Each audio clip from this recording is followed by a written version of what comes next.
இனிய தமிழ் வணக்கம். வெல்க தமிழ். சாலையில போகும் பொழுது நீங்க பார்த்திருப்பீங்க, மின் கம்பங்களுக்கு இடையே உள்ள மின்சார கம்பிகள் சில நேரம் தொய்வா தெரியும், சில நேரம் பாத்தீங்கன்னா நேரா இருக்கும். இதற்கு காரணம் என்ன அப்படின்னு யோசிச்சிருக்கீங்களாங்க?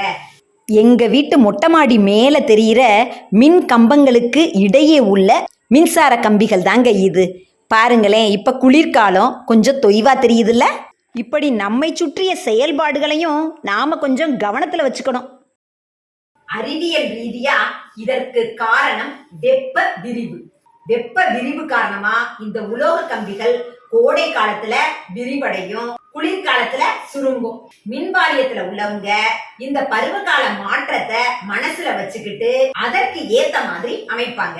இனிமே நீங்க மின் கம்பங்களுக்கு இடையே உள்ள மின்சார கம்பிகளை பார்க்கும் பொழுது வெப்ப விரிவு கண்ணோட்டத்தோட தானே பார்ப்பீங்க. நன்றி, வணக்கம்.